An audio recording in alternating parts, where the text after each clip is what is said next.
गत 2 दिन हेब केन्द्रापड़ा जिले में तुहाकुतुआ वर्षा जारी रही। निंटिया वर्षा जो धान तली पकई पार नथुआ चाषी को एवं सामान्य आश्वस्ति मिली। अति खुशी में धान तली पकईबार लगी पड़ी चाषी।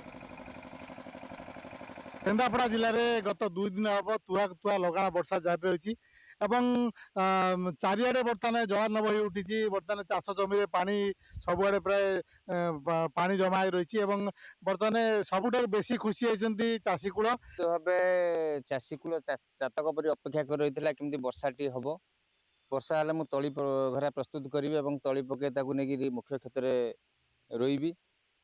विगत दिन हम वर्षार अभाव जो चाषी अनै रही तली पकई पार ना ना कि कौन जगह पानी थिला सुविधा पानी सुविधा था जहाँ आम निकट में गोबरी नदी थिले सेठी लुणा पानी आसीजु चाषी मैंने हा हताश हो पड़ी थे।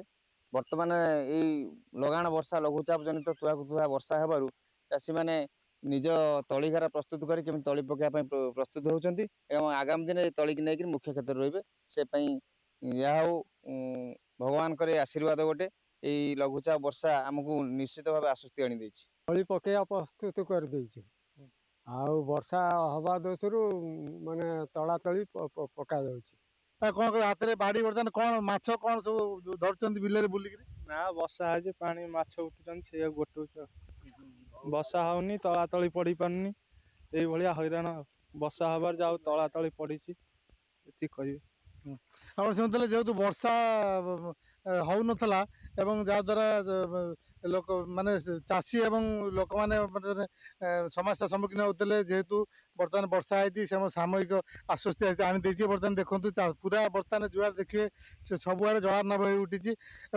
बिल बर्तमान बिल सारा बर्तमान लोक मैंने बुलूं। बर्तमान जो वर्षा फल जो माछ उठुंट से माछ को बर्तमान धरुंच समस्त हाथ में खंडे ना बाड़ी और जाल आम बर्तमान आज आसी पहुंचीचु महाकालपड़ा ब्लॉक अड़ेल ग्राम एठारे बर्तमान जो आम आलोचना करते चाषी मान सहित ग्रामवासी मान सहित बर्तमान जेहेतु वर्षा है समस्ते खुशी अच्छा वर्षा को समस्त स्वागत कर वर्षा हवा फल बर्तमान चाषी निजर चाष कम आगे ने मनस्थ कर।